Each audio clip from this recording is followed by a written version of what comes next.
ನಮಸ್ಕಾರ. ಇವತ್ತಿನ ವಿಡಿಯೋ 2025ರಲ್ಲಿ ಮಾರುಕಟ್ಟೆ ಮೇಲಕ್ಕೋ ಅಥವಾ ಕೆಳಗೋ. ನಾನು ಡಾಕ್ಟರ್ ಭರತ್ ಚಂದ್ರ. ವಿಡಿಯೋಗಳ ಉದ್ದೇಶ ಕನ್ನಡಿಗರ ಫೈನಾನ್ಷಿಯಲ್ ಎಜುಕೇಶನ್.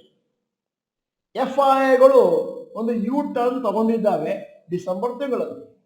ಮೊದಲ 15 ದಿವಸ ನೆಟ್ ಬಯರ್ಸ್ ಆಗಿದ್ದು, ಮುಂದಿನ 15 ದಿವಸ ನೆಟ್ ಸೆಲ್ಲರ್ಸ್ ಆಗಿದ್ದು. ಮತ್ತೆ ಮೊದಲ 15 ದಿವಸ 14,500 ಕೋಟಿಯನ್ನು ನಮ್ಮ FIIಗಳು ಭಾರತದ ಸೆಕೆಂಡರಿ ಮಾರುಕಟ್ಟೆಯಲ್ಲಿ ಹೂಡಿದ್ದಾರೆ. ಆದರೆ ಮುಂದಿನ 15 ದಿವಸದಲ್ಲಿ ನೆಟ್ ಸೆಲ್ಲರ್ಸ್ ಆದರೂ 15,000 ಕೋಟಿ ವರ್ತ್ ಆಫ್ ಶೇರ್ಸ್. ಮೊದಲ 15 ದಿವಸ FIIs ನೆಟ್ ಬಯರ್ಸ್ ಆಗಲಿಕ್ಕೆ ಕಾರಣ ಪಾಸಿಟಿವ್ ಗ್ಲೋಬಲ್ ಕ್ಯೂಸ್. ಆ ಸಮಯದಲ್ಲಿ ಎಲ್ಲರಿಗೂ ಅನಿಸ್ತು ಇನ್ನೇನು ಮಾರುಕಟ್ಟೆ ಪುನಃ ಚಿಗುರ್ಕೊಳ್ತು ಮತ್ತೆ ರಿಕವರಿಯನ್ನು ಕಾಣ್ತಾ ಇದೆ. ಆದರೆ ಪ್ರಾಫಿಟ್ ಟೇಕಿಂಗ್ ಆಯಿತು, ಇಯರ್ ಎಂಡ್ ಪೋರ್ಟ್ಫೋಲಿಯೋ ಅಡ್ಜಸ್ಟ್ಮೆಂಟ್ಗಳಾಯಿತು, ಮತ್ತೆ ಮಾರುಕಟ್ಟೆಯಲ್ಲಿ ಒಂದಷ್ಟು ವೀಕ್ನೆಸ್ ಬಂತು. ಕೊನೆಯ 2 ವಾರ ಒಂದಷ್ಟು ಸೆಂಟಿಮೆಂಟ್ ಡೌನ್ ಆಯಿತು, FII ಸೇಲ್ ಮಾಡಿದ್ವು. ಆದರೆ FIIs ಇನ್ನೂ ಕೂಡ ಭಾರತದ IPOಗಳಲ್ಲಿ ಹಣವನ್ನು ಹಾಕ್ತಾ ಇದ್ದಾವೆ. ಯಾಕಂದ್ರೆ ಅಲ್ಲಿ ಸ್ವಲ್ಪ ಪ್ರಾಫಿಟ್ ಅವರಿಗೆ ಕಾಣ್ತಾ ಇದೆ. ಈಗ ನಿಮ್ಮ ಮುಂದೆ ಒಂದಷ್ಟು ಅಂಕಿಅಂಶಗಳು. FIIs ಫಂಡ್ ಫ್ಲೋ ಕಳೆದ 10 ವರ್ಷದಲ್ಲಿ 2014ರಲ್ಲಿ FIIs ಪ್ಲಸ್ 84,362 crores, 2015ರಲ್ಲಿ ಮೈನಸ್ 3,605 ಕೋಟಿ, 2016ರಲ್ಲಿ 10,296 ಕೋಟಿ ಪ್ಲಸ್, 2017ರಲ್ಲಿ ಪ್ಲಸ್ 11,272 crores, 2018ರಲ್ಲಿ ಮೈನಸ್ 53,020 ಕೋಟಿ, 2019ರಲ್ಲಿ ಪ್ಲಸ್ 72,208 ಕೋಟಿ, 2020ರಲ್ಲಿ 1,759 ಕೋಟಿ, 2021ರಲ್ಲಿ ಮೈನಸ್ 54,541 ಕೋಟಿ, 2022ರಲ್ಲಿ ಮೈನಸ್ 1,50,250 ಕೋಟಿ, 2023ರಲ್ಲಿ ಪ್ಲಸ್ 1,32,648 ಕೋಟಿ ಮತ್ತು 2024ರಲ್ಲಿ 27ನೇ ತಾರೀಕು ಡಿಸೆಂಬರ್ವರೆಗೂ ಮೈನಸ್ 1,20,598 ಕೋಟಿ. ನಿಜ ಹೇಳಬೇಕು ಅಂತಂದ್ರೆ FII ಸೆಲ್ಲಿಂಗ್ 2024ರಲ್ಲಿ ಸೆಕೆಂಡ್ ಹೈಯೆಸ್ಟ್ ಸೆಲ್ಲಿಂಗ್ ಕಳೆದ 10 ವರ್ಷದಲ್ಲಿ. 2022ರಲ್ಲಿ 1.5 lakh crores ನೆಟ್ ಬೇಸಿಸ್ ಮೇಲೆ ಅವರು ಸೇಲ್ ಮಾಡಿದ್ರು. ಭಾರತದ ಮಾರುಕಟ್ಟೆ ಈ ವರ್ಷದ ಒಟ್ಟಾರೆ ಟೋಟಲ್ ಕ್ಯಾಲೆಂಡರ್ ಇಯರ್ ಅಲ್ಲಿ ತಗೊಂಡ್ರೆ 8ರಿಂದ 9% ಮೇಲಿದೆ ಕಳೆದ ವರ್ಷಕ್ಕೆ ಹೋಲಿಕೆ ಮಾಡಿದ್ರೆ. ಕಾರಣ ಏನು ಅಂತಂದ್ರೆ FIIಗಳು ಸೇಲ್ ಮಾಡಿದಾವೆ, ಆದರೆ DIIಗಳು ಅದೇ ಸಮಯದಲ್ಲಿ ಒಳ್ಳೆ ಪರ್ಚೇಸಿಂಗ್ ಅನ್ನು ಭಾರತದ ಮಾರುಕಟ್ಟೆಯಲ್ಲಿ ಮಾಡಿದ್ದಾವೆ. Specially retail investors, mutual funds ಮತ್ತು ಇನ್ಶೂರೆನ್ಸ್ ಕಂಪನಿಗಳು. ನೆಟ್ ಇನ್ವೆಸ್ಟ್ಮೆಂಟ್ಸ್ DIIs 2024ರಲ್ಲಿ ಭಾರತದ ಮಾರುಕಟ್ಟೆಯಲ್ಲಿ ಮಾಡೋದು 5.1 lakh crores. ಸೂಕ್ಷ್ಮವಾಗಿ ನೋಡಿದ್ರೆ ಅದೇನು 2022ರಲ್ಲಾಗಿತ್ತು ಅದೇ ತರನೇ 2024ರಲ್ಲಾಗಿದೆ. FIIs ಆ ಸಮಯದಲ್ಲಿ ನೆಟ್ ಆಗಿ 1.5 lakh crores ಮಾಡ್ಕೊಂಡಿದ್ರು. ಮತ್ತೆ ನಿಫ್ಟಿ ಕೇವಲ 4% ಹೈಯರ್ ಆಗಿ ಕ್ಲೋಸ್ ಆಯಿತು ಕ್ಯಾಲೆಂಡರ್ ಇಯರ್ 2022 ಅಲ್ಲಿ. 2022 ಡಲ್ ಇಯರ್. 23ರಲ್ಲಿ ನಿಫ್ಟಿ 20% ರ್ಯಾಲಿ ಕಾಣ್ತು. ಮತ್ತೆ ಫಸ್ಟ್ ಹಾಫ್ ಆಫ್ 2024 ಮಾರುಕಟ್ಟೆಗೆ ಬಹಳ ಚೆನ್ನಾಗಿತ್ತು. ಮತ್ತೆ 2024 ಸೆಕೆಂಡ್ ಹಾಫ್ ಚೆನ್ನಾಗಿರ್ಲಿಲ್ಲ. ಮಾರುಕಟ್ಟೆಯಲ್ಲಿ ಸದ್ಯದ ಮಟ್ಟಿಗೆ ಒಂದು ಕನ್ಸಾಲಿಡೇಷನ್ ನಡೀತಾ ಇದೆ.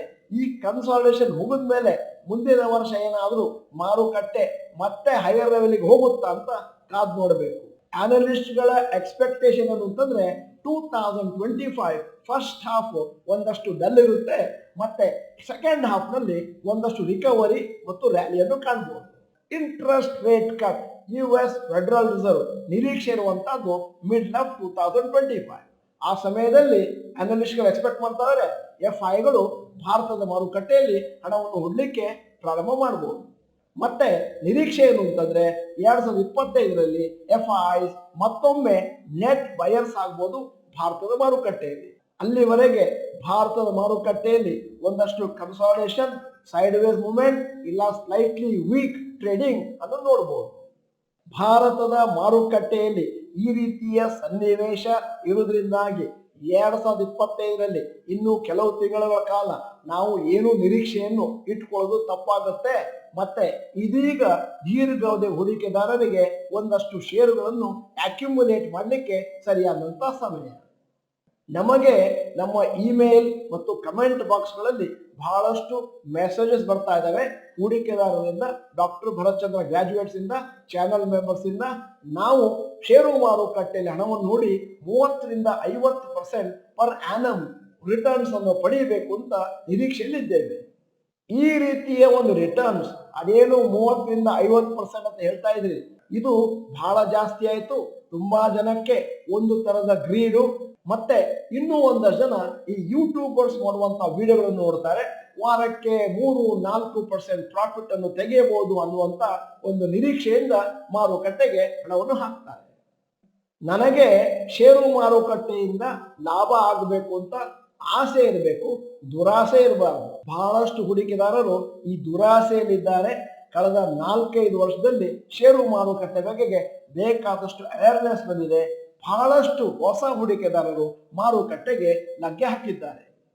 ಈ ರೀತಿ ಮಾರುಕಟ್ಟೆಗೆ ಹೊಸದಾಗಿ ಲಗ್ಗೆ ಹಾಕಿದಂತ ರಿಟೇಲ್ ಇನ್ವೆಸ್ಟರ್ಸ್ಗೆ ಒಂದಷ್ಟು ಅನ್ರಿಯಲಿಸ್ಟಿಕ್ ಎಕ್ಸ್ಪೆಕ್ಟೇಷನ್ ಇದೆ ರಿಟರ್ನ್ಸ್ ಬಗೆಗೆ.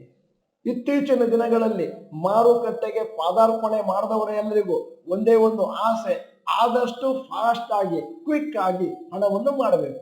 ಆದರೆ ಷೇರು ಮಾರುಕಟ್ಟೆಯಲ್ಲಿ ಒಂದು ಮಾತಿದೆ, people enter stock markets to earn money quickly, but the people who succeed are the ones who wait patiently for their money to grow.